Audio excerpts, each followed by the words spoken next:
Chat, we're going live. All right. Can I get a beer? I can drink again now that we're doing this off work Yeah, hours. we're doing nighttime hours. we can do whatever. We can swear. We're going to say Let me see here. pussy Where's boy. this Discord? Yeah, cussy. Yes. Oh my god. We can say fly. that's a good start for the new era. She's starting like Yeah. Oh no, it's still called it's still called Road Dogs. Yeah, I figured I'd keep the Road Dogs name because my van is still on the road. Mike, you're gonna have to come pick me up and drive me to my van next week. So, awesome. Sure. So yeah, Indiana. To Indiana. Yeah. Indiana.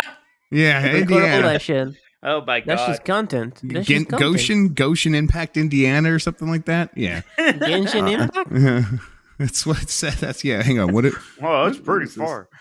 I'm streaming on. Gotta buy some loot boxes. Where the hell is? Why won't it work? Hang on. Okay, let me. I'm trying to get Mike's camera know, here. man. Mike, can you see the stream though? You can see my room. Yeah. Yeah, I see it. It looks very nondescript. House. Looks nice though. Ooh, lots of potential. Ooh, big. Yes. Hardwood Big. floor. Yeah. Are you in a basement anymore, Ian? Are you? Yeah. Here's the you're bar and stuff. So it just needs some decoration. Look at you.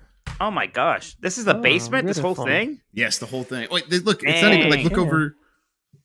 There's another room over here. It's like pretty big.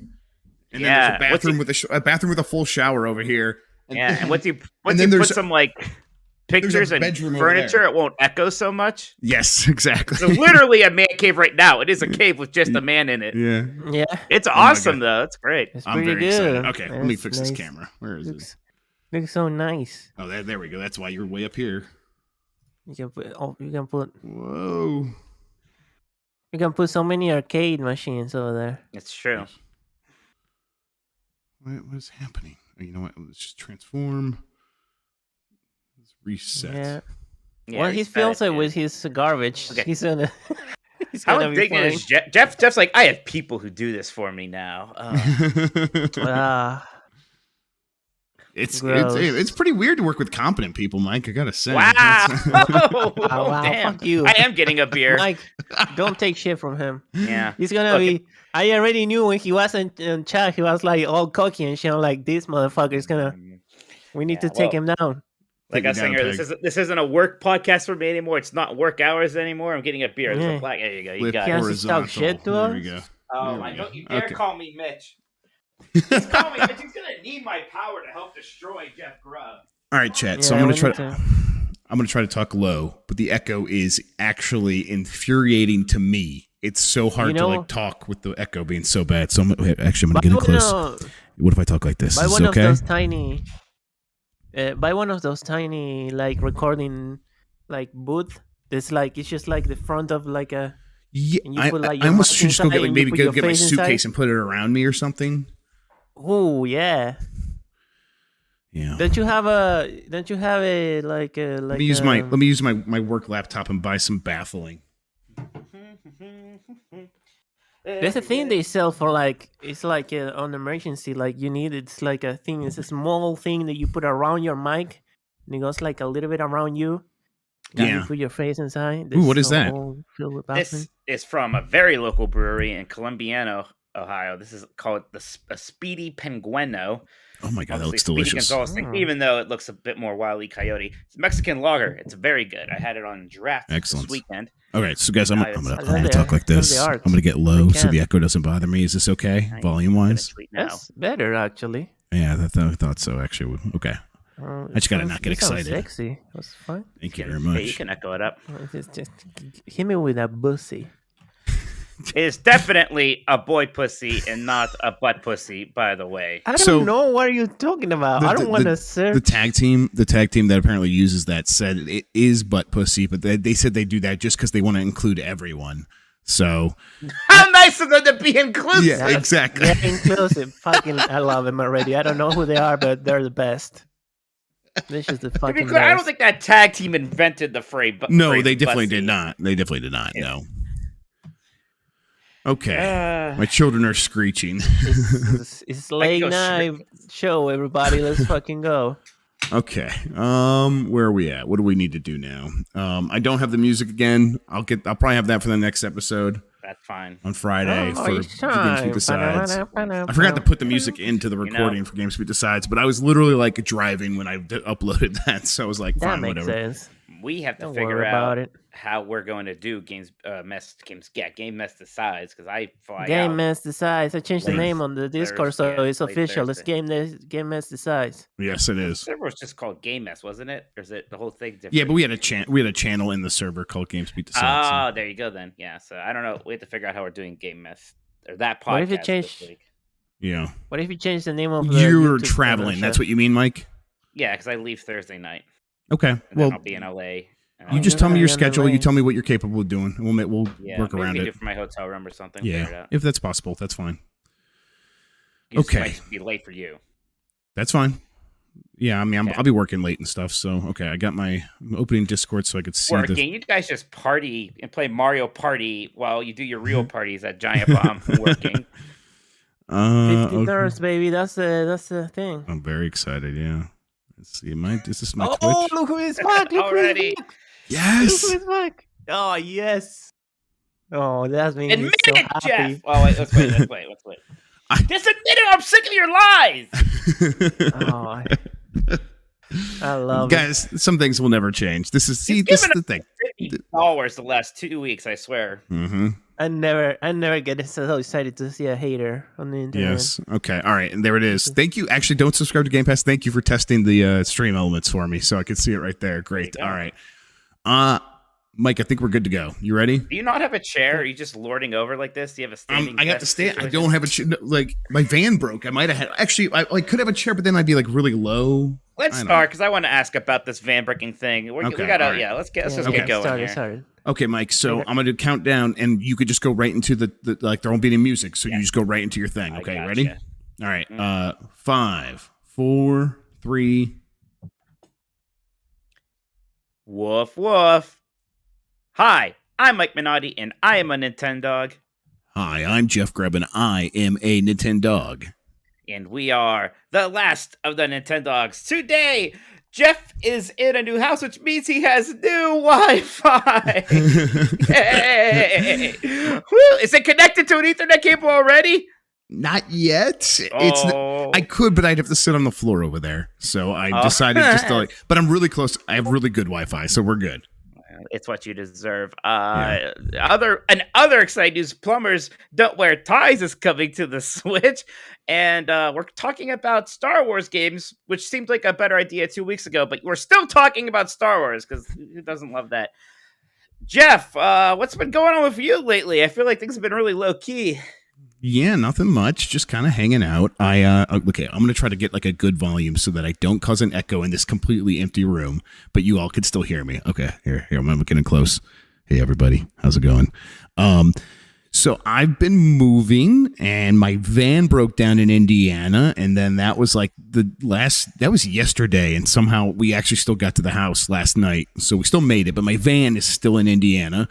And then I started a new job today at Giant Bomb, and that's been a lot. There's been a lot happening, Mike, but we're surviving so far. Yeah, I had a lot of fun listening to the Bombcast today. It was, thank you for listening. It was a good time. There's a whole new core crew of 9 there, and it looks like a really great group of people. Very exciting stuff. You're going to be doing a new daily show. It sounds like you're kind of taking Grubb Snacks, turning it into a daily news show.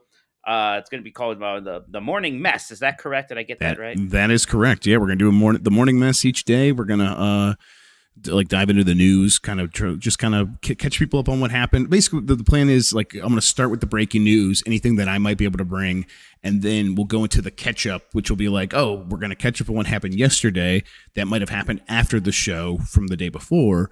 And then we'll do a few fun things and wrap up the show. It's going to be at least an hour every day. But yeah, it's going to be like this anchor for everything else that's happening. Like this show will happen. It'll give you a reason to come to Giant Bomb every day. And then Dan Reichert's going to be coming up with a million weird things for people to watch after that. Mm-hmm. Yes, and then us, we are still podding. We are no longer affiliated with GamesBeat. And I still work at GamesBeat, to be clear. Yes. But now this is full on a game mess, which is like Jeff's brand is the game mess. And that's what now Game Mess Decides is. Mm-hmm. So we still have the 2 podcasts, and we are going to probably doing those more like this time or later because we don't want to do them during our normal work hours anymore. So they will be happening a little bit later now. So I know time is rough for everybody. So if you can't catch it live as much anymore, I do apologize, but it'll still be up everywhere, and we'll be able to do similar things. So fun things that we've been doing, the Jeopardy, so we can bring back some tier lists, whatnot. There's a lot of settling in to happen right now, though, Jeff. You're doing this. I'm about to travel to LA for the game. I almost called it Game Fest, for the Game Fest Play Days. So there's a lot of settling. We're doing a lot of settling around here right now. Well, yes. In the meantime, certain fanboys are screaming at us. I like how he's always like, "How dare you ignore me?" When have we ever not read one of "Don't subscribe to Game Pass" /Xbox Killer / PlayStation sucks, whatever? When have we ever not read one of his super chats? He's always mad. It's the best when he pretends to be someone else too, and we could still tell it's him, and then he gets really mad. He's like, "There's no way you could know I'm Xbox Killer." It's like, okay, man, all right, good for you. Yeah, you really got us figured out. So yes, a lot is going on, and again, we're still figuring some things out. But you need to know these shows aren't going anywhere. And last week there wasn't a Last Nintendogs because we tried to, it just wasn't. We tried to do it from Jeff's hotel room, just wasn't going to happen. It wasn't going to work.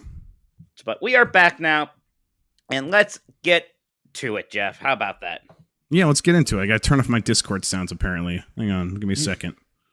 All right. I will. Yeah, well, let's get started then, Mike, while I do this. Awesome. So, first thing here is Universal actually announced that Super Nintendo World is coming to Universal Studios Hollywood in early 2023. Jeff, this is actually ahead of schedule, so that's pretty rare for theme parks. So this is going to be the first US version of Super Nintendo World. This is only going to include that Mario Kart ride. It's not going to have the Yoshi ride or the Donkey Kong Country roller coaster, but still pretty exciting stuff. Yeah, I'm. I want to take my family there. I'm very excited for this thing in general. But I was always kind of like, I am actually going to Japan, but that's always been a pipe dream. So it's like, realistically, by the time we even figured that out, one of these U.S. ones would be open. You always told me it was going to be Hollywood first, and then the bigger one would open in Florida. Yes. I mean, I probably will still end up going to Florida one first, but like, what is the timeline for that? Because if this one's moving up, is there a chance the Florida one opens up sooner too? No, probably not, because the Florida one is tied into a whole theme park that they're building there, and it's going vertical.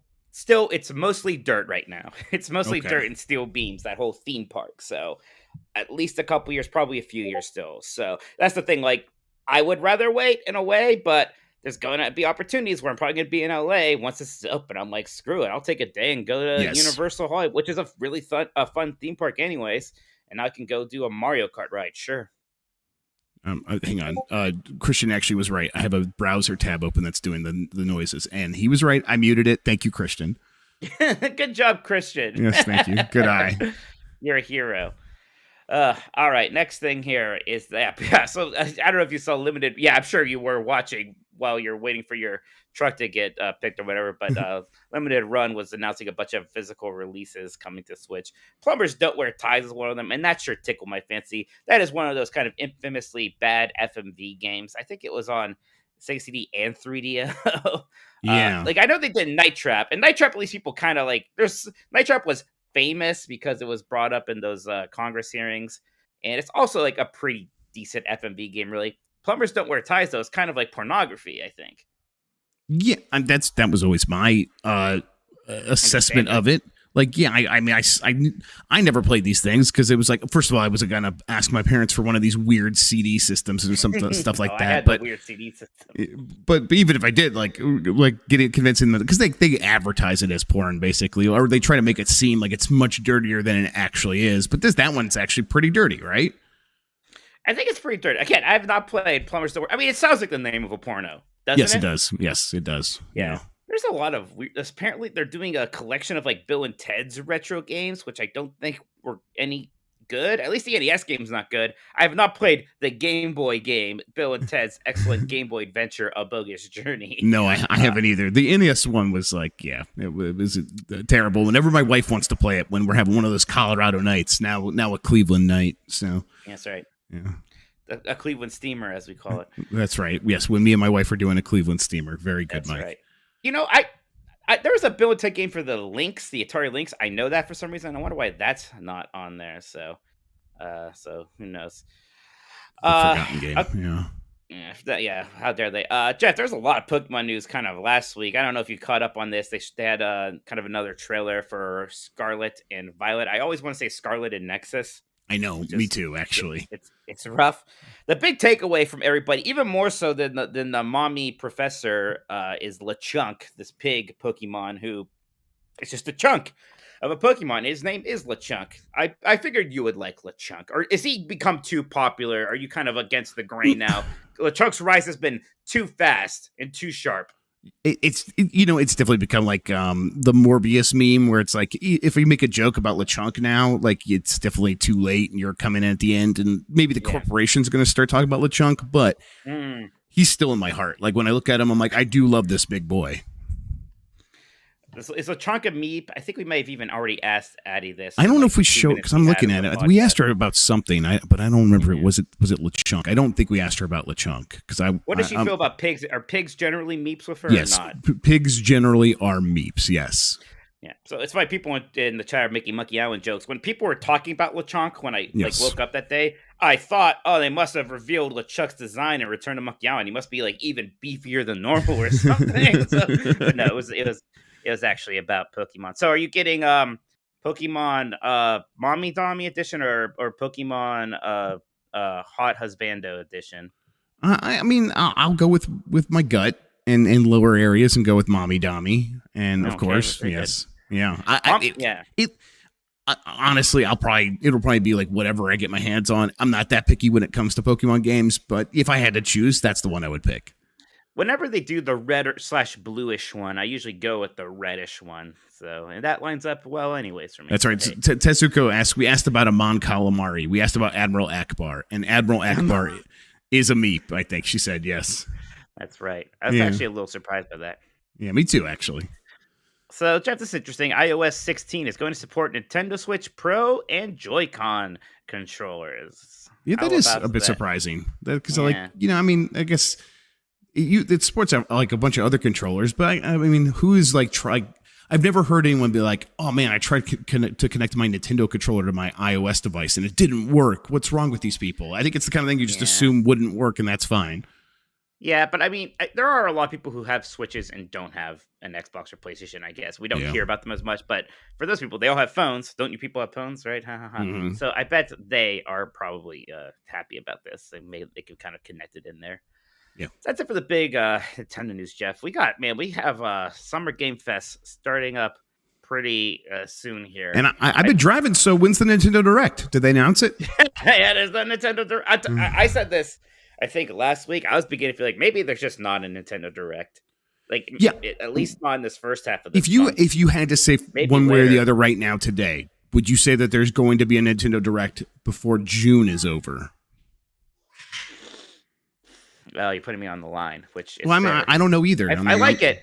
I think no. I'm gonna just say no at this point, like because it's the same reason I kept saying. What do they really have to do one for right now?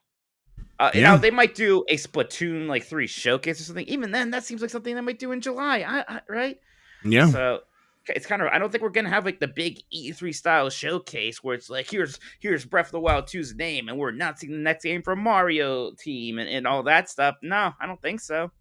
Yeah, I'm starting to wonder if that thing I was hearing about, maybe some smaller announcements sprinkled throughout the month, might be actually what's happening. Now, that's, again, I don't know for sure.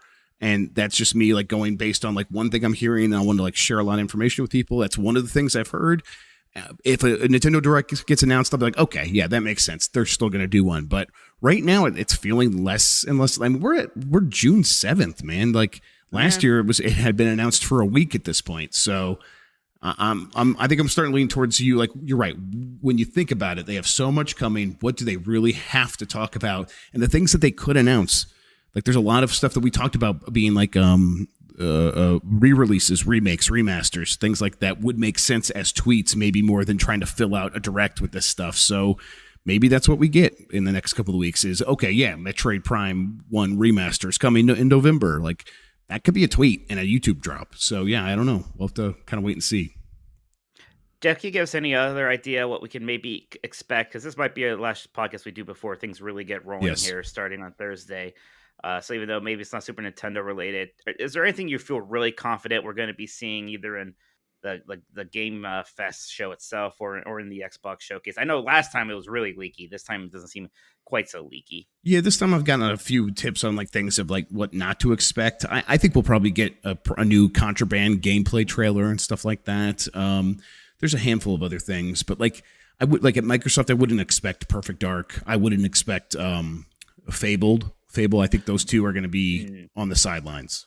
Yeah, same thing with like Everwild, I think, obviously. Oh, yes, Everwild for sure, yes. Yeah. I mean, at this point, they should just cancel Everwild and make Viva Pinata instead. Just do that instead. Like, that's a better I agree with that. Yes. Just hey, you already have Sea of Thieves. Focus on that as your live service thing and do something else.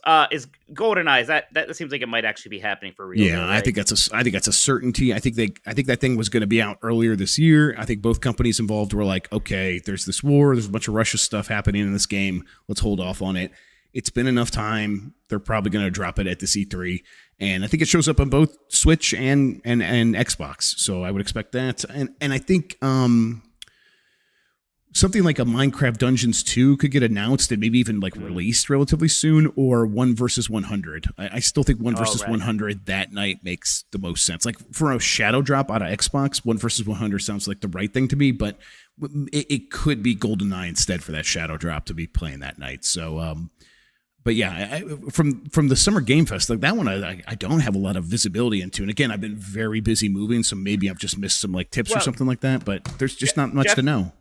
Jeff Keighley has kind of like tried to lower expectations a bit in terms of he said there's not going to be very many game announcements. It's not going to be like the Game Awards. So we might be seeing more deep dives in the games we already know about, or some updates, release dates, things like that. Now there was this thing, I don't know if you saw this, about a kind of perhaps leaked Hideo Kojima horror game. I don't know if you saw this going around today. I saw this, yeah. What do you think about this, Jeff? To me, that doesn't seem like it would be the Xbox one. So this might be here's my hunch based on this, and I don't know for sure. I will ask people. I've been very busy filling paperwork out today and doing other podcasts, but I'll ask around about this. But based on like this information and what I've heard before, my guess would be this is actually what part 2 is from what's his name? What's the actor's name? Norman Reedus. Norman Reedus. You think this is what he thought is Death Stranding too? Yes, I think that. The one actress from Death Stranding is in it. That story said from Tom Henderson. Exactly. Right? So I bet he's in this as well. I think this is the other game they're doing, and then I still think there is another project, and I don't think necessarily we're going to get a Death Stranding 2, but I could be wrong. I could be wrong about that. I'll look into this. I still would be pretty surprised if we hear about the Xbox game like this summer time period. I would love to, so I could just have it check marked off, and we don't have to. So that Xbox killer can stop screaming at you. Well, that's never going to happen, and I would never want that to happen. But yes, exactly. All right then, Jeff. That's it for this news section. Let's get to questions. We probably have 2 weeks worth of them now. We'll do that from the Patreon and our Discord. And then everybody, we have a bunch of super chats already. Thank you so much. Yes, even from you, don't subscribe to Game Pass. Thank you for your super chats. We are going to read those after we read these questions from Discord. So no, we're not ducking anything. I promise. We will get to. As always, we will get to all super chats because we love you all so much. Now I have to actually pull this up because I had it pulled up and then I went away from it because I am a fool. But here it is. Questions from Dr. Turbosus. Hey, Beef and Cheddar Boys, now that Jeff is venturing into new enterprises, do you think he gets early release from Nintendo jail? Will Mike die alone in Nintendo jail? Yeah, how is Giant Bombs in GameSpot's relationship with Nintendo? I don't know if it's my place to say, but I don't think it's much better.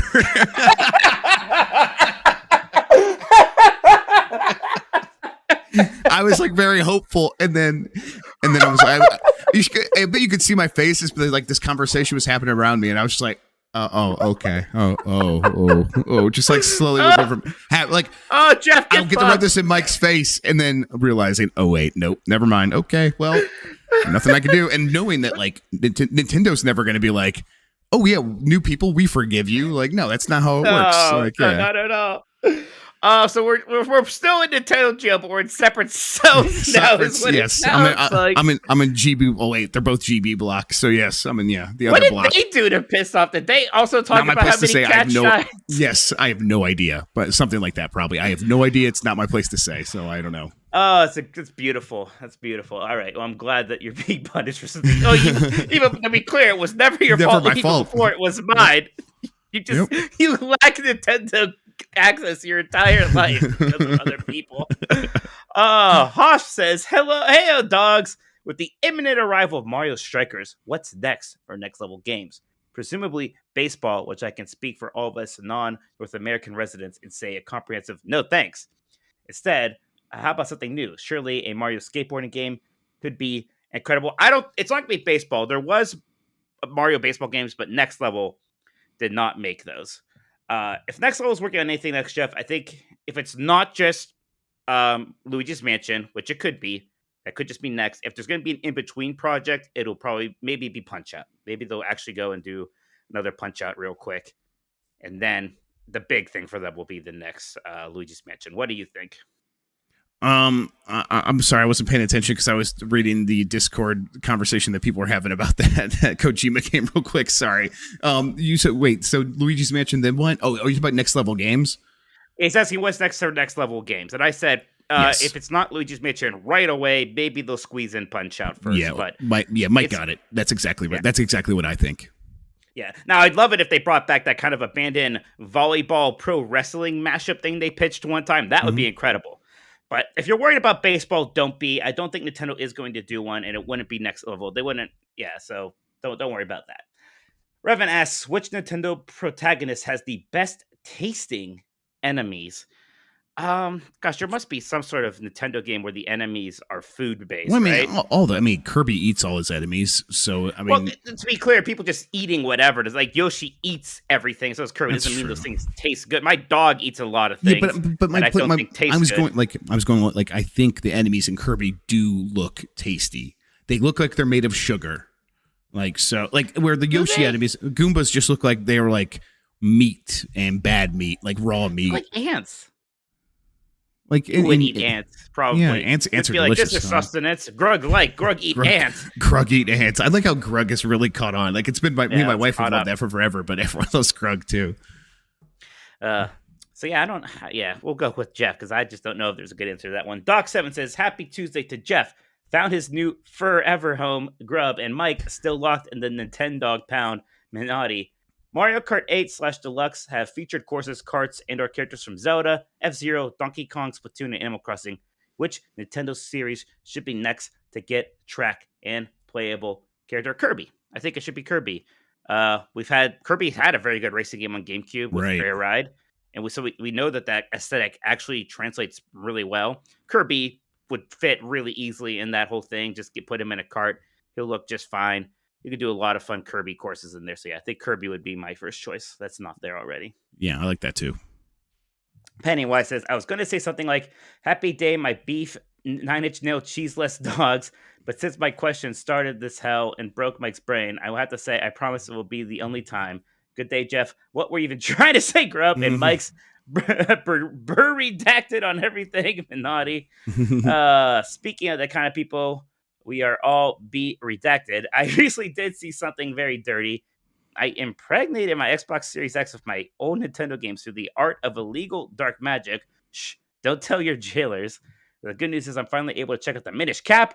Holy crap, what a gorgeous and fun game. Jeff, play it ASAP. Yes, I will. Since I would consider Minish Cap as a spin-off Zelda game rather than a proper main entry. Oh, I don't agree with that. What is your favorite spin-off game from a Nintendo franchise? And conversely, which one do you hate the most? That's interesting. Kirby has so many good spin-offs. Yeah, Jeff.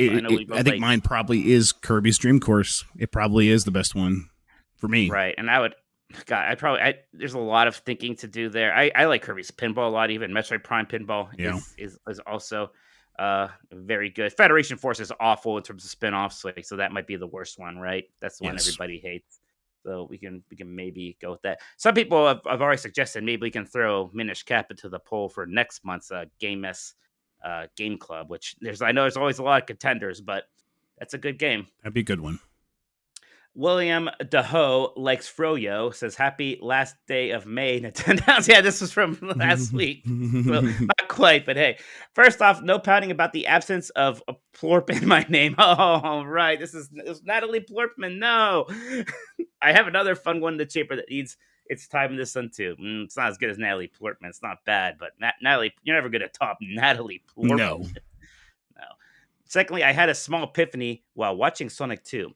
Eggman and Bowser both have similar egg-shaped personalized vehicles. What's up with that? And which egg mobile reigns supreme? Please take factors such as coolness and miles per gallon into consideration. Jeff is absolutely going to go with the clown gyrocopter thing, but no, Jeff, Dr. Robotnik's sort of pod is better. It's in more games. It's more iconic to me. Yeah.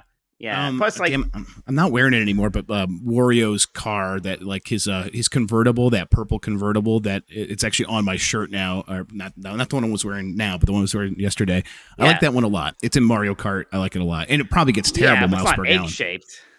Oh, it has to be. Oh, it has to be egg shaped. I thought it just said personal. It's basically asking between Eggman and Bowser's. Okay, I thought it just said personalized vehicles. My bad. Okay. No, but that's a good question. Actually, I might have to put that one in the chamber for there you go. Weekly question. That's not bad. Sesame Oil says, want to save my question when Nintendo announces their E3 Direct.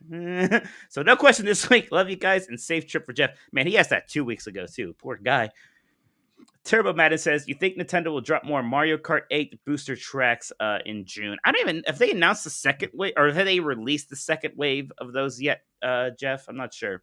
The second wave of what? I'm sorry, I'm reading the questions along with you, but I missed that. Mario Kart 8 tracks that they've been releasing. No, they're like going to be every 3 months, right? That's how they're going to do it. Is that it? Oh, that's so long. I think so, yeah. Jotmat says, had Nintendo continued with their mobile strategy, what do you think the Zelda mobile game would have been like? I was expected to be some kind of sword or archery game rather than a full-fledged action RPG.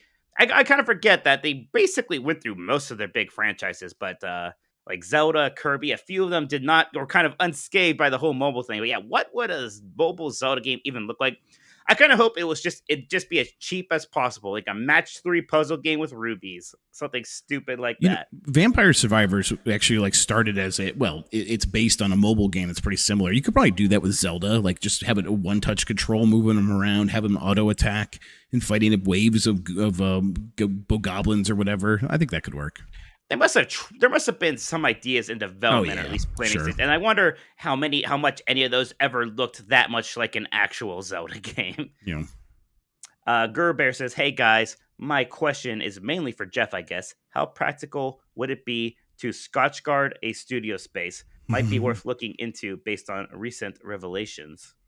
I don't know. Listen, I just got in here, so we'll see. We'll see how, like, that back room right there is going to be the studio. So, I will do everything it takes to protect it from. Are we talking about Jeff Juice here? Is that the recent revelation? That's the thing. Is this about Jeff Juice? This is about Jeff Juice. Anyway. I need the Jeff Juice. I can't do the show without it. I know you do, Mike. Because it's your YouTube channels and RSS feeds. Ed asks, no question. Oh, he doesn't ask anything. He just says, no question. Just a shout out to the person at the My Chemical Romance show in Glasgow this evening that was filming some of the songs using a 3DS. No, that's what I call punk rock. That is pretty good.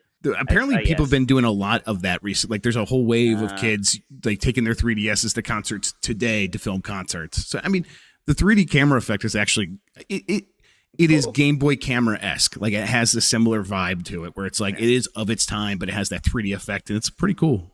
Yeah. Zipsa says, hey guys, is Jeff going to take this opportunity moving house to adjust his camera so he's facing the other way so neither of you are mirrored, or has it just been too long in the idea of Jeff on the left and Mike on the left and Jeff on the right, just wrong? We had to do it some other time. Was okay. Oh, that's terrible. We can. I don't care what it is.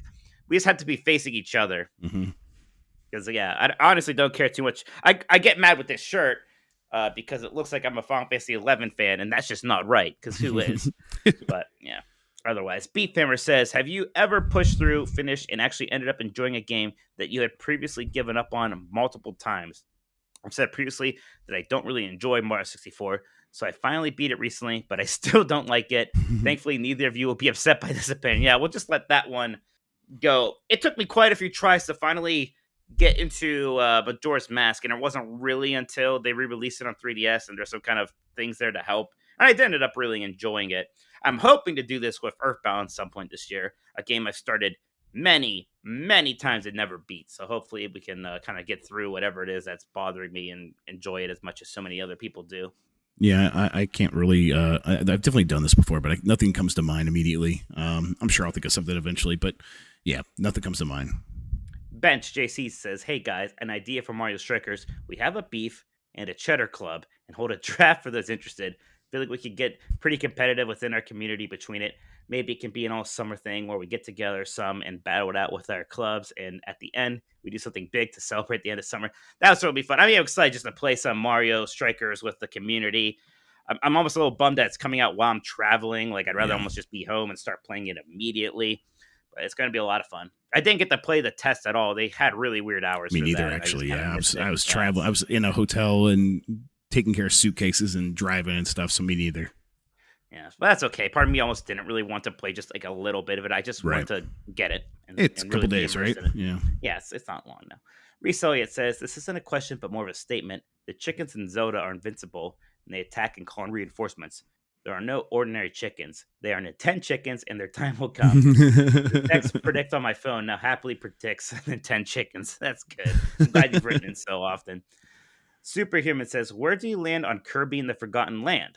While I enjoyed the game, I think I messed up because I finally managed to get a PlayStation 5 at around the time it came out, so I ended up playing Astro Bot not too long before Kirby, and it just made it feel dated by comparison." Astro Bot is very, very, very good, and it's I almost kind of agree with you that I think it is actually better than Kirby in the Forgotten Land. Yeah. It's just not a full game. It's the only thing going against it. Right. But I think Kirby's still very good, but if you put like Astro's made for an older audience and Kirby's still made for every audience, and so there's going to be that weird thing where it's like sometimes it could feel like a kid's game, but it's really good for a kid's game. That's the thing with Kirby, and Astro's just really good. Period. Yeah, I did like Kirby Forgotten Land a lot, and it does. Me too. Like, I still was enjoying it, even when it felt like a kid's game. It wasn't like, Kirby Star always felt like a baby game, right? Yes. I know it seems like that's like a mean thing to say, but it felt kind of. But it's a good way of describing what we're going for here. That's right. They feel like they're made for just babies. Yeah. Yeah. And Kirby Forgotten Land it felt like a kid game at worst, and then towards the end and the post game stuff would actually get mildly challenging. Some of the final boss fight and kind of tournaments you could do were actually challenging, and it was a lot of fun. Now, Mr. Bowler says, "Hey, Nintendogs, what is the E-rated game that made you yell the most M-rated words in frustration?" Gosh, that's interesting. I mean, I feel so you can't even do NES games because they weren't rated E. That was before that, huh? Yeah, it probably is. It probably is Astro for me when we were doing those speed runs. And I was like really hurting my hands trying to do the monkey climb thing and stuff like that. I was swearing a lot at that game. Yeah. Yeah, there's always that one part you like just jumped at that cliff face, and there was just a part of geometry you could, for some reason, jump off of, and we don't know why, but sometimes it would work, sometimes it wouldn't. It was Cuphead rated E for everyone. That's funny. Cuphead. Yeah, there you go, Cuphead too. Yeah. Good job, chat. Sakelin says, "Would you classify the classic Zelda games as Metroidvanias? Is that why a lot of people feel like Breath of the Wild is not Zelda, because it clearly breaks the rhythm of unlocking new tools to unlock new areas?" I don't call them Metroidvanias. They're Zelda games. That's the formula, and the formula is very much dungeon based with these kind of overworld sections in between it, right?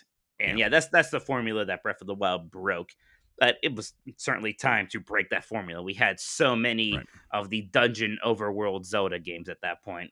I think for Zelda, the whole idea is like, if you are going into caves and discovering stuff, it's a Zelda game, because that was the thing that like Miyamoto was always trying to base it on, and Breath of the Wild still has that stuff. The people who call Breath of the Wild not Zelda are just wrong. They're just incorrect. But I definitely see the relationship between Metroidvanias and Zelda games. Like there's a lot of similarities, but yeah, the dungeons are a big difference for Zelda. One Up versus CPU says, "Have you ever eaten lechon?"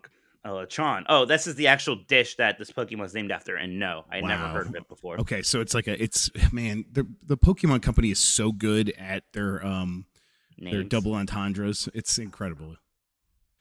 Diogo RP says, no question this week. Just wishing Jeff that the move goes great and for Mikey to provide very helpful emotional support. The best way I was able to help Jeff was so I try not to bug him too much. Yes, appreciate it. You've just been helpful. Yep. That's right. Lossian says, hello, gents. Hope your Memorial Day weekend was a good one and you had some good barbecue. That was way back when that happened. What expectations do you have for the state of play for Thursday? Oh, no, I'm sorry. I don't know if I can read any more of this. But they said, Jeff, can you explain what you mean by poor air quality in Colorado? Pollution or high pollen count? I was watching the Grubb success. You were complaining about the air quality. It's both, but it's definitely pollution. It's the air quality index. It comes up, and it's like that. Both of those things are contributing factors. There's a lot of traffic in Colorado. I think there must be some other factors though, because it's not like there's more traffic than like Houston.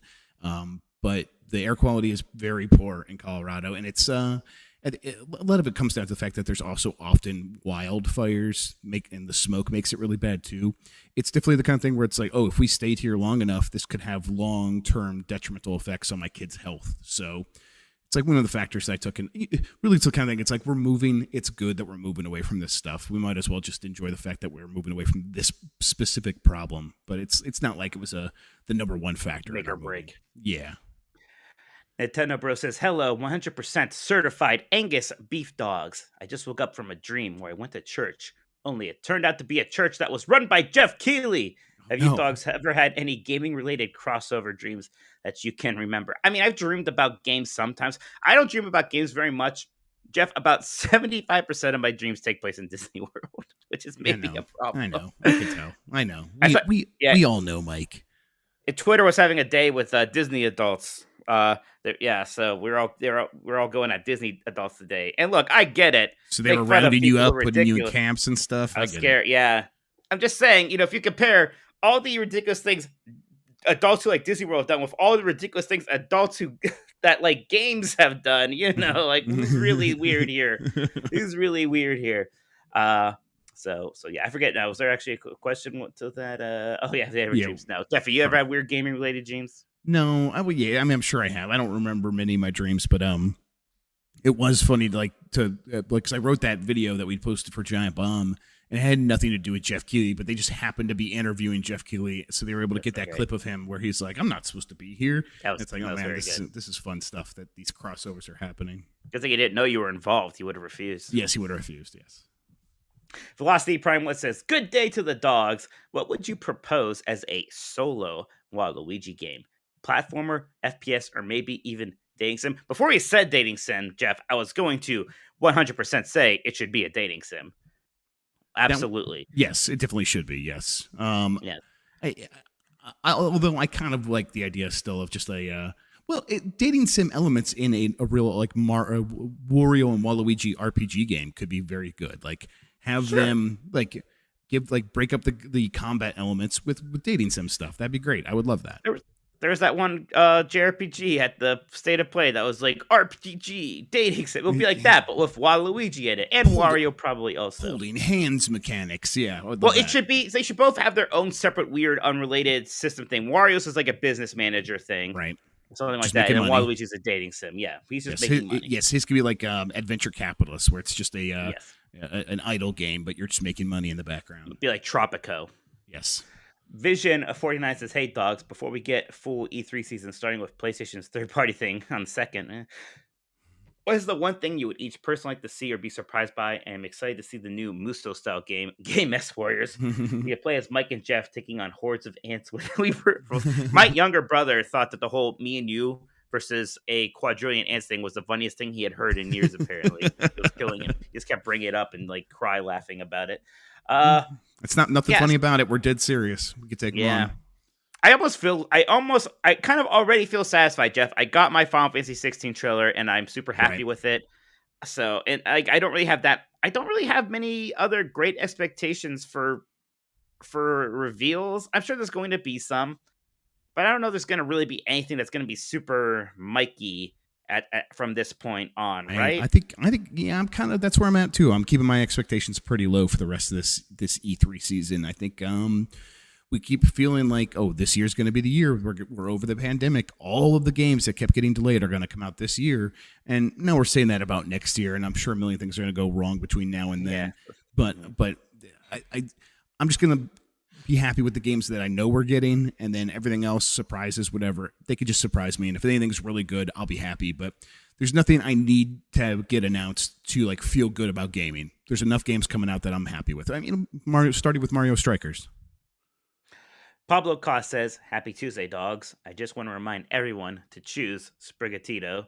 Sprigatito is life. Also, the franchise needs an Elote corn Pokemon. Oh, Elote, that's the street corn. We had an ice cream Pokemon, vanilla. That's right. So why not an Elote? I'm not saying that right. ELOTE1. I'm sounding so white. That's it. Have a good one. Elote. Yeah. Okay. Yeah. Let's do it. Some kind of corn thing that I don't know about because I only eat Arby's. God Rosa says, "Why is Mario Golf so good? And why did I only just pick it up? Real golf, I sleep in Mario Golf.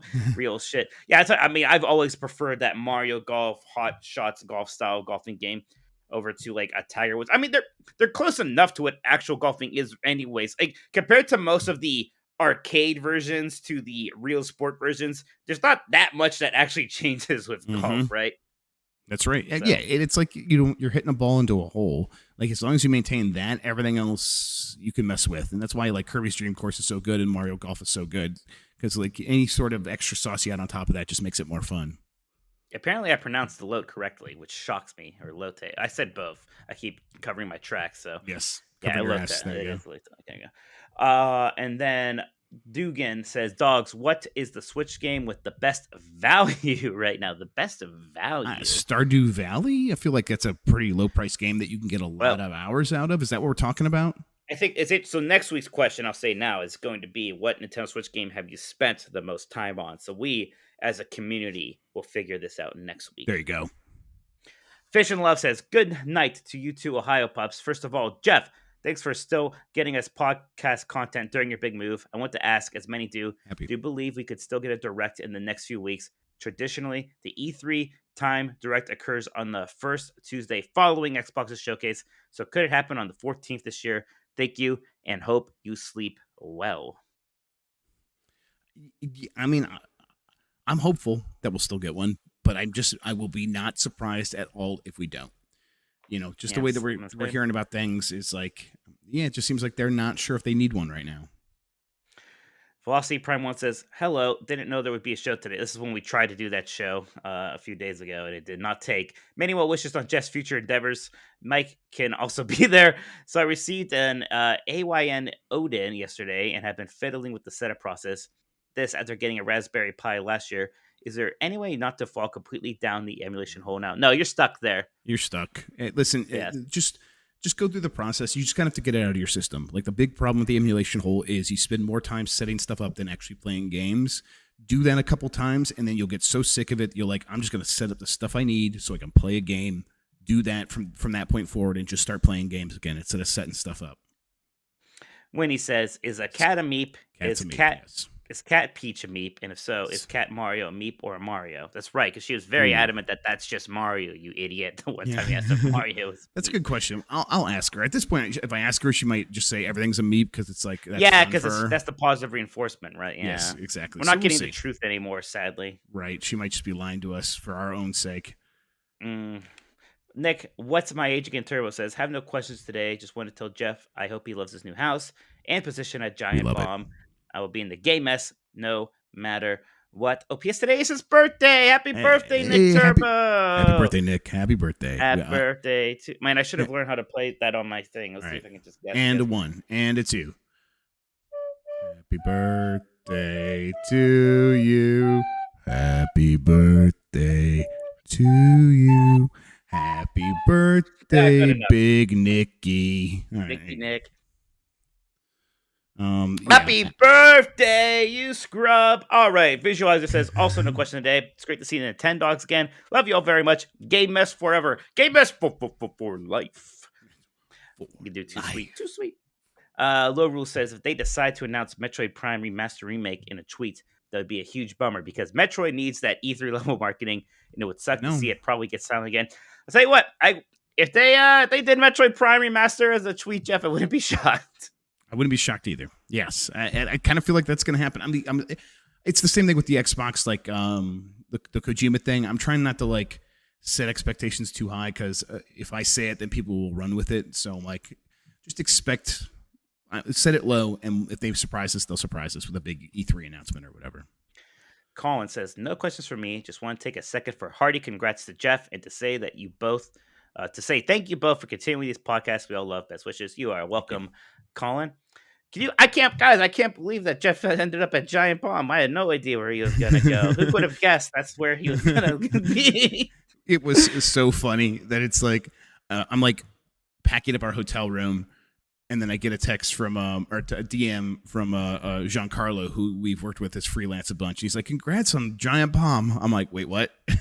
He's like, I just read it in Dean's story. I'm like, wait, what? So I'm like, I quickly go into the CMS and I delete that, and I'm like, Dean, that was Dean's goodbye kiss to you. Is what I said. Yep, it was perfect. It was perfect. Of course, that stuff. People got didn't leaked. really notice. Really, yes, Giancarlo did. It got picked up. Like there was people talking about it on the Giant Bomb Reddit and on Reset Era, but it didn't go wider than that. So it was fine. It was fine. And really, the big surprise that entire time was Dan coming back. So it was. Yeah, that's the big. That matters more. Yeah, now me and Dan could do our AEW podcast in the future. Yes, exactly. And he'll keep calling me my wrong name until I just lose it. Sure thing, tackle Mitch. him to the ground and start screaming in his face. And people like, Mike, it's not a funny joke anymore. And I'll be like, I don't care. Die. And people like, somebody call the cops. Please, this is scared. Like when people steal a star from you when you're in last place in Mario Party. Yeah. Yes, and I just quit. Yes. I just give up. Octo says, hey, Jeff G of GB that recently moved to a new house and has 2 kids, an actual star of the show, Mitch Minotti. It's funny. It was Mark. I thought Mark was the one who was taking off more for a while. He's really gone to Mitch. Mitch is the one people like more. How strange is it that Sony said close to nothing about their new fancy subscription tiers and their state of play? Like, what? I don't want to backseat manage a giant corporation, but come on. Anyway, good luck with the moves, Jeff, and cheer to Mike for holding down the fort. P.S. I've been on Giant Bomb since 2010. If Jeff Grubb needs some Giant Bomb lore deep cuts to drop at appropriate moments, I can provide. Like, Please. What the hell was in Dave Snyder's 2011 Game of the Year tiebreaker envelope? Jeff's been you've been following them for a long time though. Yeah, since about 2010, 2011, definitely by 2012, I was 100% following them by then. But I was a big One Up Yours podcast guy, and then when One Up Yours went away, I was looking for another podcast for a long time, and then I sort of settled on Giant Bomb, and then Bombcast, of course, became one of my favorites after that. So yeah, I don't know if it's too weird that PlayStation didn't talk about those subscription tiers. I mean, look, they already did what they can. If it's confusing because it is what it is. They can't clear it up on their show, and that show was about games, and I think it was very good at that. You did see that in Japan, the PlayStation 1 games are back to like NCST or whatever the hell they call it. So that's good. Yes, that's something that it seems to have been resolved. So that's fine. Last one here from Turbo Sean saying, hey, Jeff, what did you have to do to get that upgraded solitary confinement cell back there? Looks a lot bougier than I was picturing. Before you load up the usual response, friendly reminder that they're e-reader cards and not e-cards. Oh, my God. Jesus. I was saying, like, the thing you can't really see, I could maybe show it on these walls. Maybe they're not. Nope, they're not on these walls. There's like really cool like dais lighting in that room, and I'm like, oh man, I could like put some RGB bulbs in there and really set the mood in this room. So I'm gonna do a lot to this studio. I'm really like the whole space is gonna kind of be part of it. Like where I'm at on the bar right now, I'm definitely gonna set up a camera up there. So if like Mike is over here and we are like reacting to something, we can put it up on a TV and watch it right there, and sit at the bar and just be drinking and have microphones set up. So I'm really looking forward to getting it all set up. It's gonna be so crazy. It's gonna be so lit, dude. It's gonna be so it's gonna be fucking lit. I think people are afraid to say that these days, but we're not. It's gonna be lit. Yeah, it's gonna be lit, dudes. It's gonna be so lit. Jeff, that is it for the questions right now. Let's why don't we get to these? Why don't we get to the super chats? Don't subscribe to Game Pass was just going crazy, Jeff. Yes. He must have just got paid again or something. I don't know. I think what's happening is it's like anxiety time where it's like or like it's between a PlayStation show and an Xbox show, so we know what PlayStation has. So now it's time to like just like dunk on an Xbox because we don't know what Xbox is going to have. So he's just kind of feeling up in arms about it. Don't worry, buddy. I bet Xbox is going to have cool stuff too. Wait, which one does he like, Sony or Xbox? He likes Sony. He likes Sony. I bet Xbox won't be as good as Sony. Yeah, but Xbox is going to suck. Don't worry, man. I forget. which one it is a lot of times. All right, so all right, Jeff. Yeah, so let's start here with don't subscribe to Game Pass saying admit Kojima isn't with Xbox, and then clown emoji, and then comma about to be exposed. Thank you. About to be I mean, if it's not the Xbox game, that could still come. All right, hang on, I gotta get close. The echo is killing me. I'm getting closer here.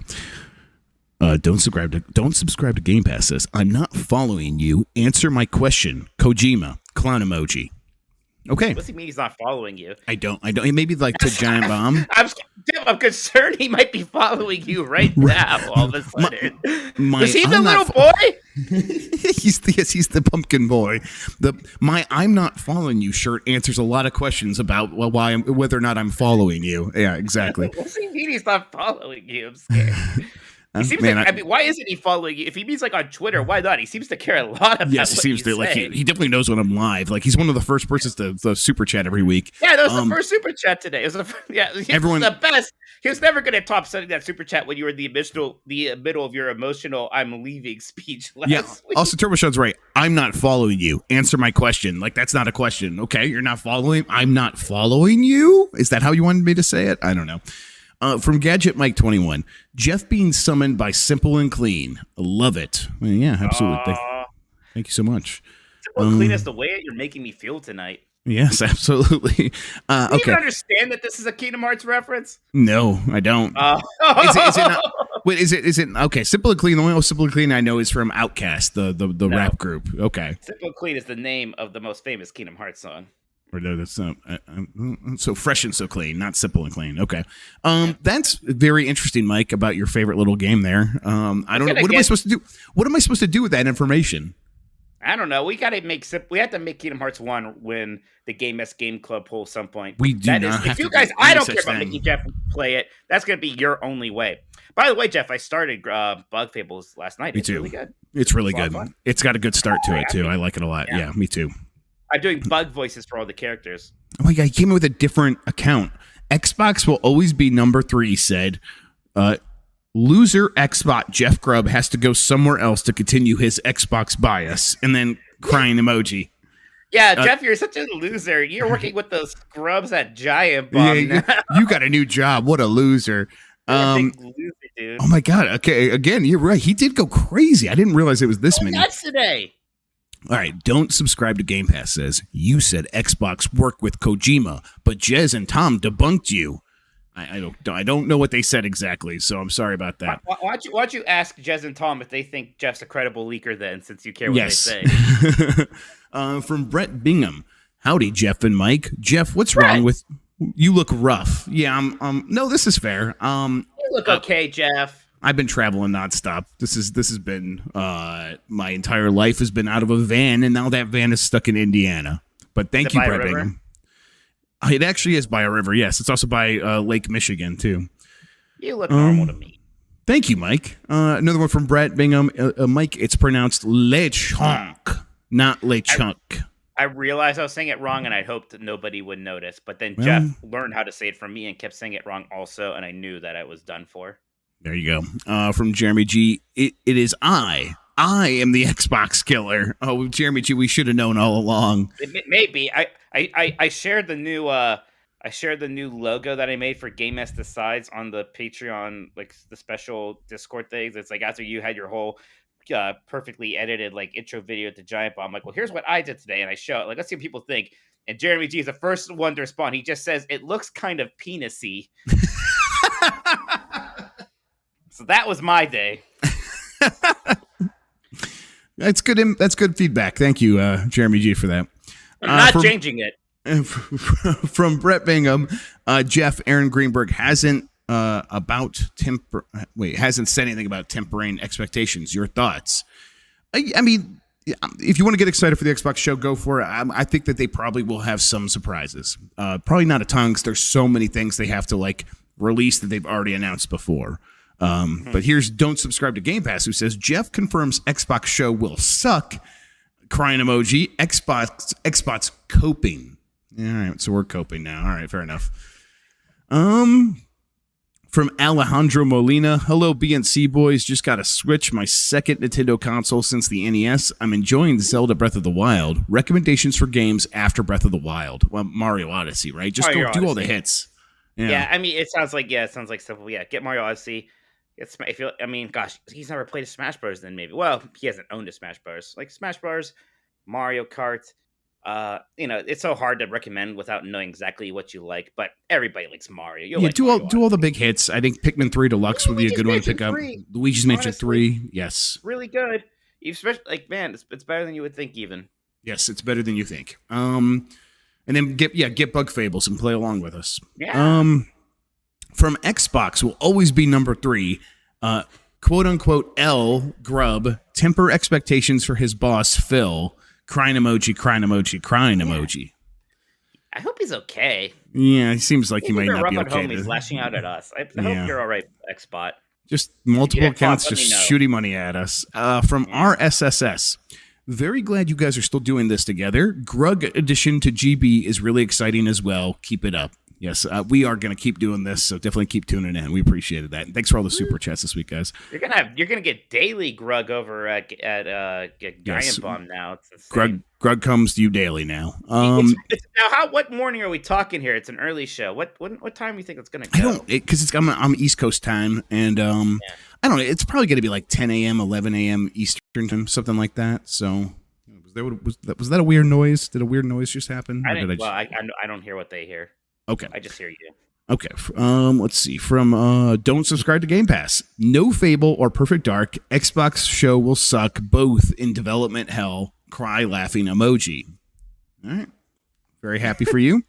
And then let's see. Hang on. Donnie Reese. There we go. From Donnie Reese. Is Nintendo even gonna have a direct this month? We're not sure. Yeah. I'm just gonna start expecting no, and if they do have one, it'll be a fun surprise. That's where I'm at too. That's where I'm at too. From Azir Ruiz, hi Bald LeChonk and Mr. Grubb. It's a weird E3 without your Xbox show expectations and leaks like last year. Is it weird for you two being less informed? Yeah, a little bit. It's a little bit odd to like not have as much information. Like I said, they've had more lockdown, but maybe that means they don't have as much. That's possible too. I will say I'll talk a little bit more tomorrow about what to expect from Xbox, but mostly it'll be like what not to expect as usual. I better watch because I need to start prepping a game for it. It's like, why did Jeff will still let me know if there's anything coming? I have to watch a show like all the regular scrubs. Yeah, just DM me. Don't subscribe to Game Pass. Jeff knows Xbox show will suck, hence why he's quiet. I'm quiet because I don't want this echo to get me. I don't know. Maybe I'm talking like this. Xbox show will suck, and I know it, and I got to be quiet about it. I thought you just literally said, yeah, they might not have. I don't know. I think I'm getting the feeling there's no winning with Xbox Killer. There isn't. Xbox will always. His end game is. His end game is to try to be happy, which is impossible. So it's just going to be this forever.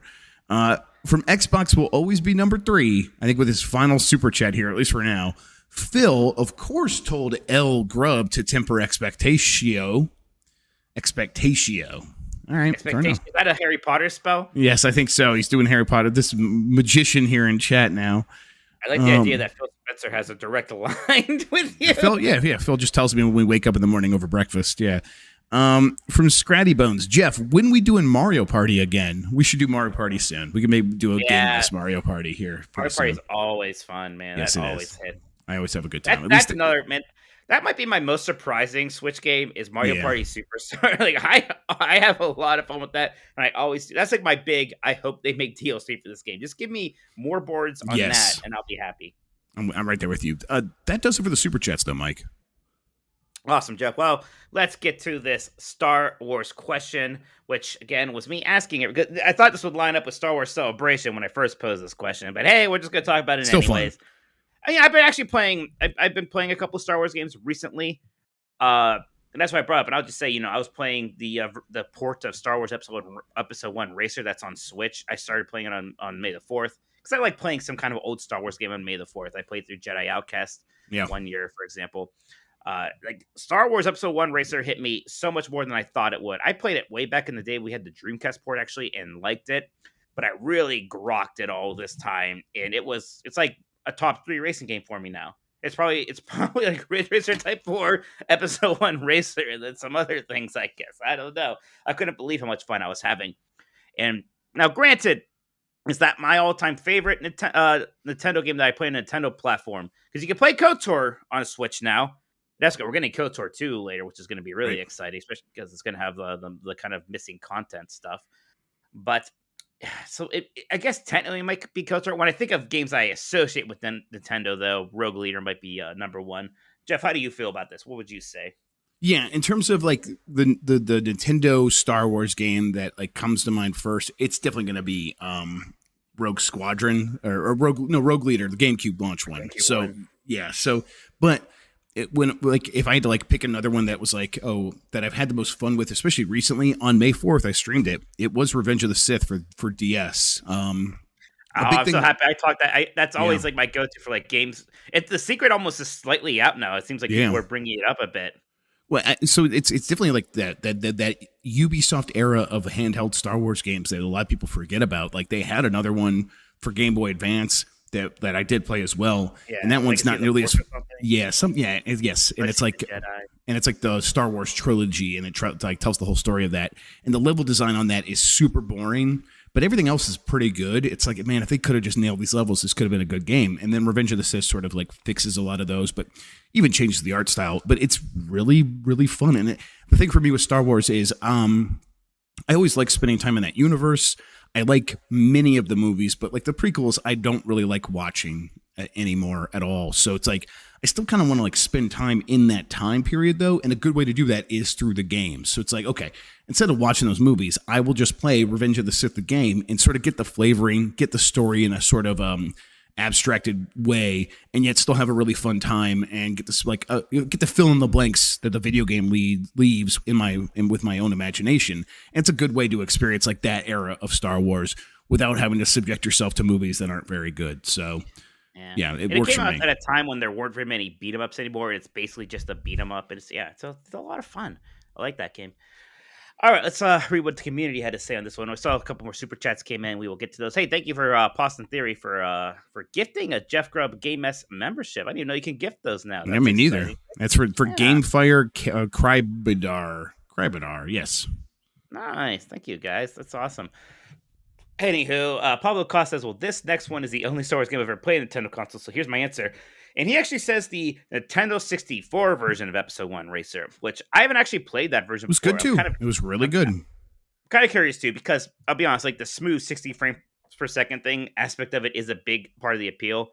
Like even like on the Switch, even though it is just an old game, just running 60 frames per second, the sense of speed is incredible. And I wonder how well you can get that on Nintendo 64 with, a bad draw distance and lower frame rate.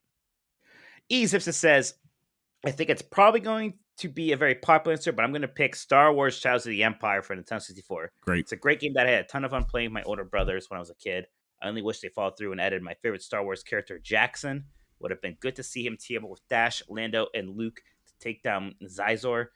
These are like nonsense names. His race is massively underrepresented in Star Wars media, and it's only really in a few great comics. In a time of remakes and remasters, I can only hope this game gets one, and he is added in. I think Shadows of the Empire might be my favorite mediocre game ever, right? It's a game that has a lot of problems, and sometimes it's very fun, and yet I still like straight up love it. I'm exactly the same way. It represents so many things. It's that early Nintendo 64-ness. It was kind of the start of that golden era of Star Wars games that we talk about all the time, where they just started making a ton of them. It did some really cool kind of extended universe lore stuff. Something I actually really do want to play again too. I have nothing but fondness for Shadows of the Empire, no matter what its faults are. Yeah, I'm right there with you. It's a game that has a lot of bad levels, but it's all nostalgia for me, and all that nostalgia is really positive. And then it has some true bangers. The Hoth level. There's a reason that Hoth levels were in every video game after the Star Wars video game after that, and it's because they nailed it in that game. It was so good. It was that early 3D gaming time where they were like still figuring out a lot of stuff out, and it's like, they just nailed this thing, just like Super Mario 64 nailed running and moving and stuff like that through a 3D space. So It's really important to me for that factor. And then I think it's the kind of game where if they remade it today, it would be like a game of the year contender because they could just fix all the problems with it and just have all this cool stuff still lingering with it. And I would be super into that. That would be. I do hope it just gets one of these kind of ports like a lot of these other games are beginning to Switch. But if that's a game that is prime for a straight up remake. Yes, it That'd is. Be so cool. Of course, the problem is now that would mean that like Lucasfilm would have to accept it as canon almost. And yeah, I don't know. Yeah, who knows if that's going to happen. One versus CPU says, I love the one on Nintendo 64 for all the talking animals. That one had the best gameplay. I played the hell out of that one. Our community was very funny here with emojis of a toad, a fox, a bunny, and a falcon. So good job, everybody. It does take place in the Star Wars universe, I'm sure. Sure. Haas says the honest answer was Lego Star Wars on the Wii, as that was all I had played. But thankfully, they stuck KOTOR on Switch. Loved it even as a non-Star Wars fan. Great. Ridiculously brilliant. Originally, I asked you dogs about a possible Switch KOTOR 2 port that was magically granted within a day of me asking. I see the places. Okay. Yeah, we pulled some strings for you. You're welcome. We bribed some cards at Nintendo jail. You know, some e-reader cards. Some e-reader cards. Yeah. Yeah, exactly. KOTOR is so good. Again, like when it came out on Switch, it was like, oh, I'll start this up and see how it runs on Switch. And I was like, no, I'm gonna actually just play this whole game again. This is super fun. Yes. This is fantastic. I have barely played KOTOR 2 before. Very excited to get on that. Bizarro Hash says, my favorite Nintendo Star Wars game is Super Empire Strikes Back. It's from my favorite era sprite-based games, and it's based on the best movie. Jeff, at some point I want to do a try-hard stream where I try to actually beat these games, I think. That's not a bad idea. I would watch that. That's hard. They are very, very hard. I wonder, like, if you could set some ground rules, or are you just going to play them raw? Are you going to play them like God intended? Might raw dog it. Ooh. Yeah, don't ban that word. I mean, you know, I think it's like, you know, I'm not going to be able to play video games forever. If I want to start playing some of these hard games, I kind of need to do it while I still can. We are all going to die. So, yeah, it's a good point. We are all going to die. And before that, we're going to become infirm. So, yeah. We watched Up the other day, and he that line where he's like, "I'm old and infirm," and I'm like, I'm going to start saying that word way more often now. Yeah, we don't say the word infirm. We don't. Turbo Madden says it's got to be Star Wars Episode 1 Racer, no doubt. While this game got more playtime with me on PC, the Nintendo 64 version was still great thanks to its easy setup for local multiplayer. Just a really fun racing game with fun track designs for planets such as Ando, Prime, and Barunda, cool unlockable racers, and a solid upgrade system. Shoutouts to Aldor, Beto, Clegg, Holdfast, and Mars go out for being the all-time best pod racers. The game is just so good, Jeff. The little CG intros they do. Yeah, all the racers do have like a lot of character too, and obviously a lot of that just came from the character design. Yeah, but it's like from the Episode 1 designers, but they fleshed it out in that game so well. It's really good. It is. It's so good. The music is fantastic. It's a perfect Star Wars game, and it's a perfect racing game. I love it. But it's probably the best thing about Episode 1 is that game. I mean, the best thing about Episode 1, the movie, was the pod racing scene, of course. So, hey. Yeah. References Conquest, the Bethesda one. Pennywise says, shouts the Empire for sure. I loved that game so much as a kid that I even read the book. I think I listened to the audio book once, Jeff, actually, after playing the Nintendo 64 game. I read it too.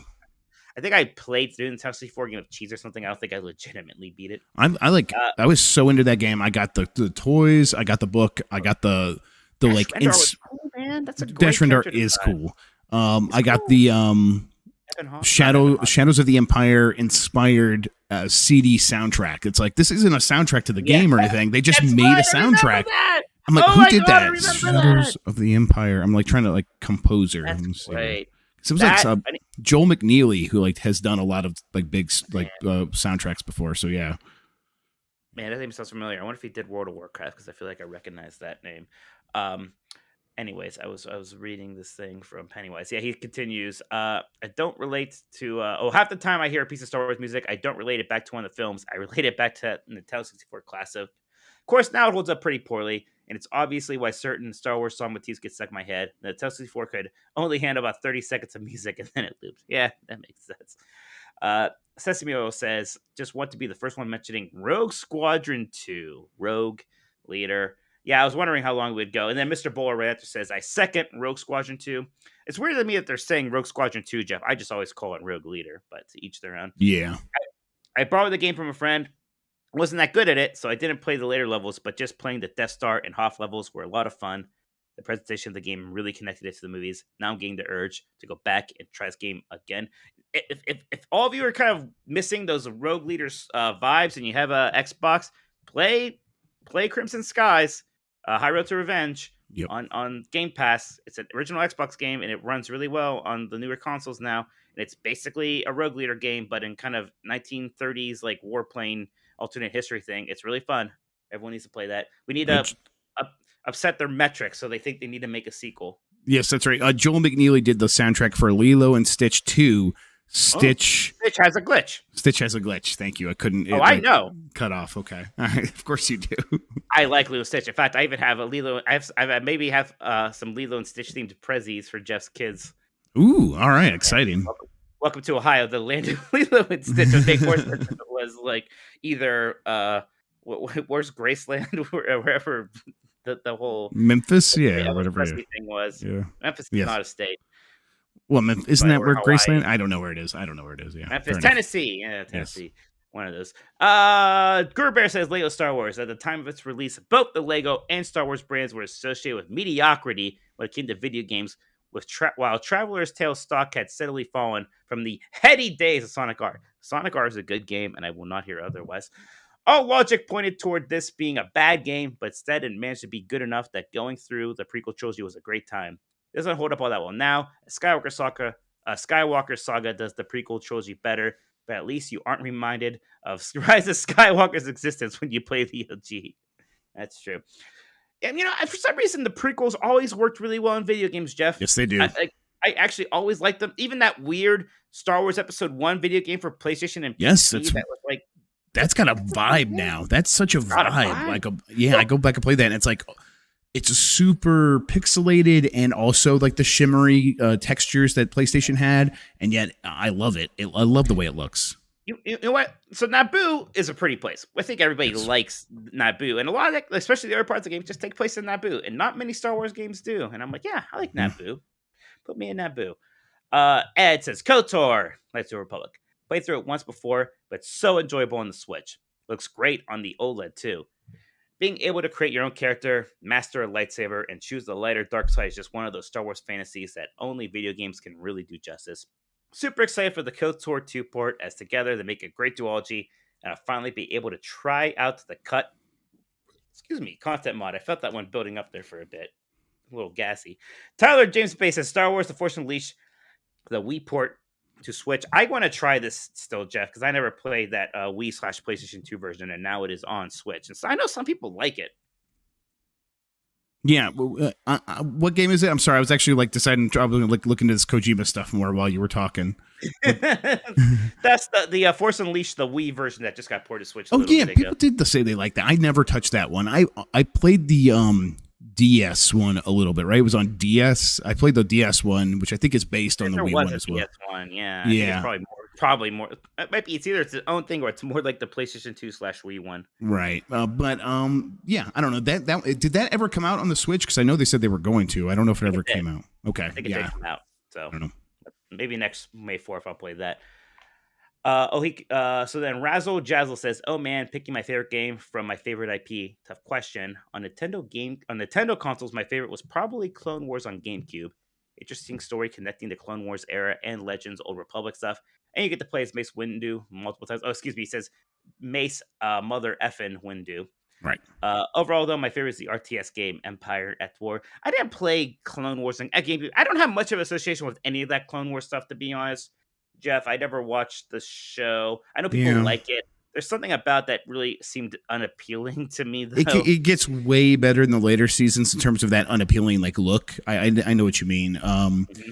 But for me, I go really hot and cold on that show. There's some really cool stuff. But I was saying the other day, oh yeah, Filoni thinks the Jedi are so cool, and I'm like, have you even watched the Clone Wars? I'm like, I watched a lot of it, and then I watched the thing they were referencing, where things go bad for one of the characters. And I'm like, guys, this isn't. It's just because she got betrayed. It's not because it does a lot of the same problems that current Star Wars has. And so like that's where my issue continues to be with it. Kick Ashoka out of the Jedi Order because I've read that in Wikipedia. Yes, exactly. And it seems like bullshit to me. And it seems like it's just another case of the Jedi are actually unlikable, and it's a problem that they are portrayed as like these paragons of goodness. Right, and she's portrayed as the hero in that situation, but she's the hero because she doesn't want oversight of the Jedi, which is like the entire problem, like from the beginning, and like in the text of the episode, like of the prequel episodes, where it's like the problem is they can no longer see the future, and yet they pretend that they could still see the future whenever they talk to the government, and that's a problem. But she's like, we don't want oversight; that'd be bad for the Jedi, and I'm the hero of this story, and then you're gonna kick me out because I don't want oversight or whatever.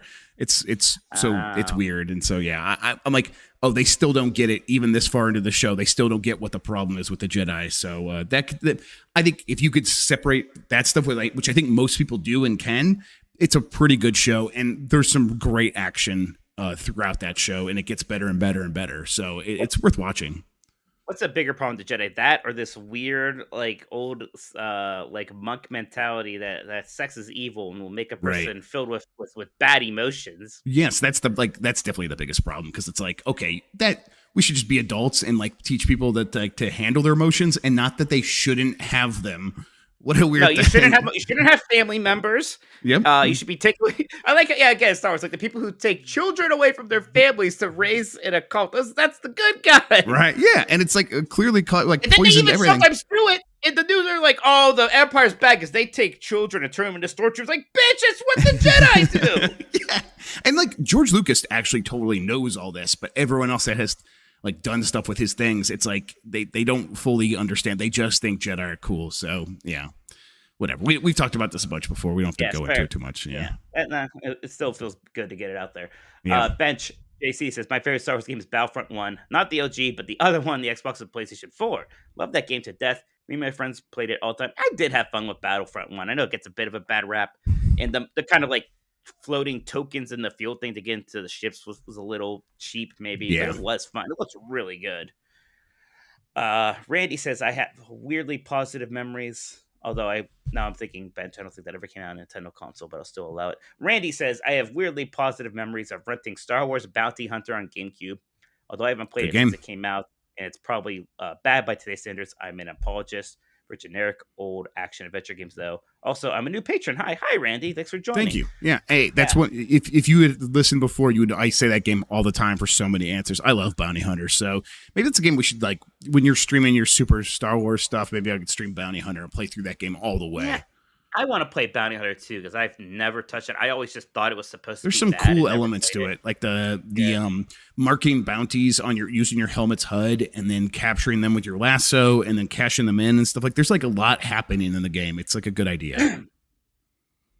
Like this name, quitting my job in solidarity. Bob says because OG Battlefield 2 wasn't on Nintendo consoles, I'll cheat and say it will inevitably be KOTOR 2 on Switch because it will have the restored content DLC. I was left disappointed on the Xbox release and didn't understand the situation of the game at the time, so being able to see it at its fullest on Switch will be the missing piece of the puzzle to my heart. Yeah, it's really my whole decision to not play that game for like 20 years or whatever is really paying off. Delta Prime 84 says the original Rogue Squadron game. Enough said. There are some people who prefer the original, Jeff. It's a good game too. It's great. It's a great game though. I think you have to have a bit more of a general love for Nintendo 64 than I do. That's fair. I like that one more than Rogue Leader. Oh, this is interesting. Turbo Giggy 64 says, after playing a bit of it recently, Rogue Squadron 3 Rebel Strike on the GameCube is underrated. While the on-foot sections are pretty basic, it's a blast playing the Death Star level, rescuing Princess Leia in A New Hope, and has scenes from the movie play out as you progress. The game is also packed with extras like developer commentary, all of Rogue Squadron 2 as a co-op campaign, and the original Star Wars arcade games from the 80s. It's a shame this game is practically forgotten.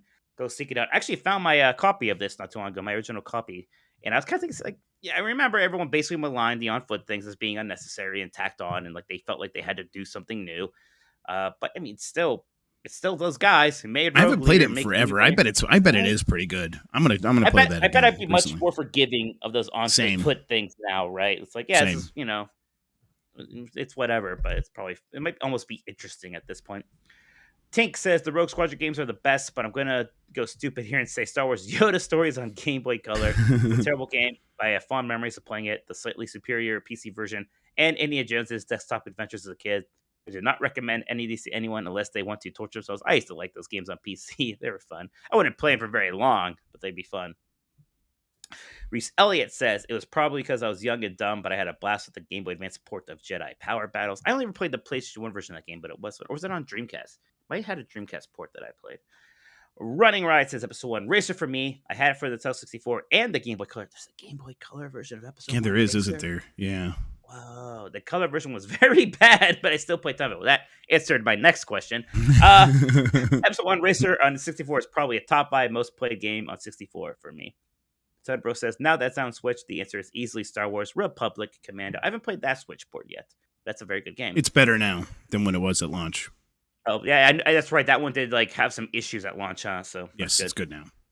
Jedi. It's fun to have these games we can't say now because of these recent Switch ports. Like Jedi Moss Force says Jedi Knight 2, Jedi Outcast. Felt like the first time we could indulge in a full suite of Jedi powers. The combat is well fleshed out for guns, the Force, and lightsaber combat. The versions on the GameCube and Switch run well. Right. It was straight up on GameCube. Yeah. That's probably was a GameCube version. Yeah, I forgot about that. I think I rented that. Well. Yeah. P.S. Everyone should check out KOTOR 2 and Switch when the restored content drops. The game with all its content matches the first game. I like Jedi Outcast a lot. What are you gonna say? Sorry, I was gonna say this was announced while I was traveling. I did not. I heard you say this earlier this episode, and it didn't register. KOTOR 2 announced for Switch with the restored content. This is happening. Yeah, they're porting it to Switch, and it's going to now. It's coming out to Switch like soon, maybe even already, like today or something. It's like around now, but that it's going to have that restored content like patch. Fantastic. Okay, maybe not right at launch, but it is. So yeah, I can't freaking wait.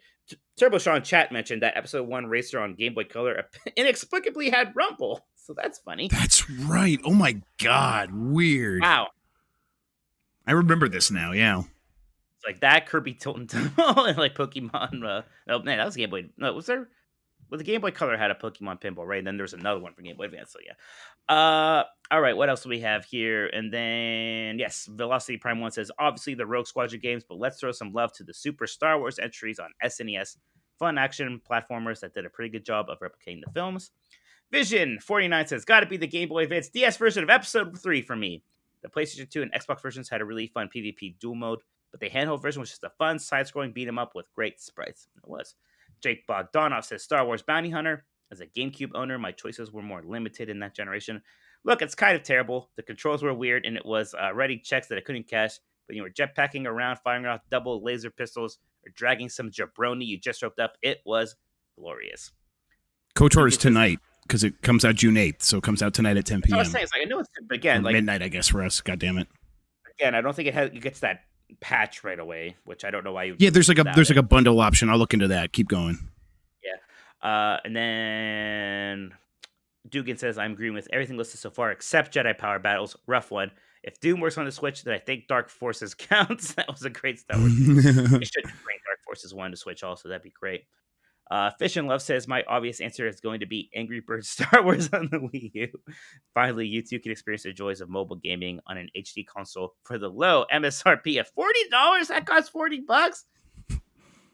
Ugh. Man, I remember how excited people were for Angry Birds Star Wars at first. That was like the first Angry Birds sequel / spinoff, I think. And it was like really exciting at the time. And then Turbo Sean says, all right, so it's Star Fox and NTSC regions and Lilac Wars and Pals. So if we squish them together, Meister is the one with everyone's favorite meep in them. Oh, and that's a disgusting, very sexy, like disgustingly sexy picture of Crystal, a GIF, if you will. Well, let me take a look at this for myself. Yeah, Crystal seems to be kind of like winking and staring. My God, it's very suggestive. Yes. Yeah, she's doing the Nala thing from Lion King. Yes, she's doing the Nala thing, except she has breasts, so it's worse. Right. This is how furries are made. Not that there's anything wrong with that. Yeah, that's something. All right, Jeff, we got a few more super chats we should get through. Yeah, I can get to that right now. Hang on, let me see here. Where were we at? Have you gotten to the bottom though of what's going on with KOTOR 2? Yeah, it did not say anything about a patch or anything in the eShop listing. So I can look up the news, but I didn't see anything about the in the eShop about that. Yeah, so I need to. Yeah, because I was kind of confused about it too. I need to find out exactly when the patch comes out. All right, so I think we did not read this one from Xbox will always be number 3, who came back after all those other super chats, like single-handedly, like beefing our numbers this week. He says, Really? L Grubb is Xbot, L Mike Nintendoof, no games, and then it is I think like the whistling emoji, the cry laughing emoji, and then the sort of like what is this, like koi emoji? Yeah, koi. This is a breakthrough. For one thing, he referenced me. Yes. He also referenced the fact that we actually are doing a Nintendo podcast. Yes, I think we're getting through to him. I'm very hopeful. Yes, that's a good sign. From Georgie, will your Xbox list tomorrow be good or bad? I don't want to see half of Xbox Game Studios games will be absent, but don't worry. I want updates on Fable, Hellblade, Avowed. It's going to be like it was last year, where like I could tell you a couple games that won't be there. Maybe a few more. I said a couple today. Maybe I'll be able to say a few more, but we'll see. And it's like, don't expect like a full list. I didn't do that last year. I'm not going to do that this year either. From Posson Theory, did you guys discuss Sheryl Sandberg resigning and what that might mean for Bobby Kodak's case? I mean, we could talk about this more on Games Beat Decides, I guess, but Sheryl Sandberg, who is the chief operating officer of Meta, which was once Facebook, and was once Bobby Kodak's girlfriend, I think. I don't know if they're dating. I don't think they're dating anymore.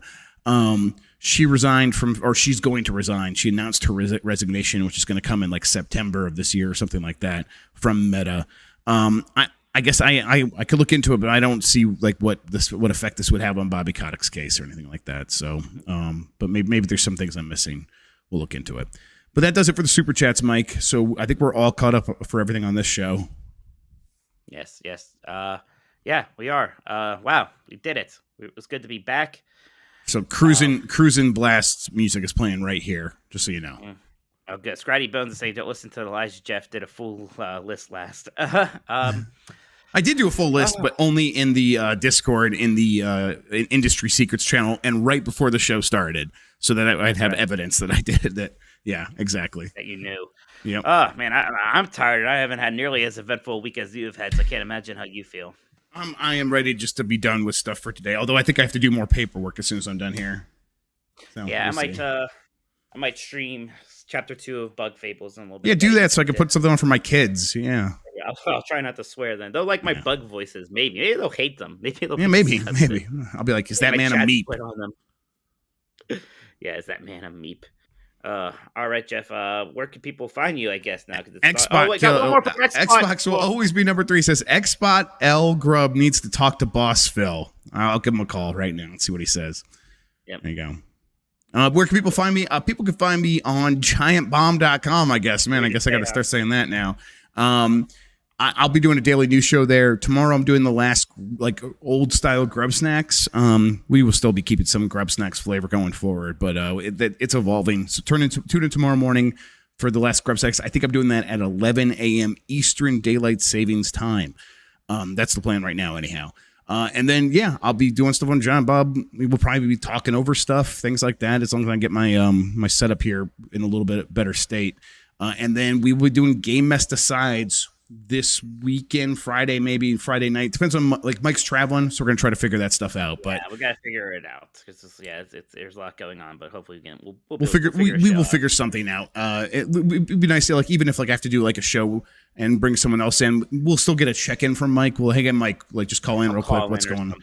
Yes, and then we'll just you have all your giant. Oh, you're already gonna replace me with one of your giant bomb friends now. As long as it's not Dan. All right, Mike. How about you? Well, I'm still at the other GB. I'm at gamesbeat.com. We will be having coverage of the shows. Again, I'm going to be live at the game. I keep wanting to say Game Fest, the Summer Game Fest Play Day. So I'm going to be checking some of those games out. So that will be exciting. So keep following me on Twitter at Tokoto and at twitch.tv/Tokoto. Check out 90s Disney, my 90s Disney podcast, and we will be back for Game Mess Decide, the first episode of Game Mess Decide. That's right. Thanks for watching, everybody. We'll catch you next time. Bye. Master Chief comes. Wait, I'm not supposed to be here.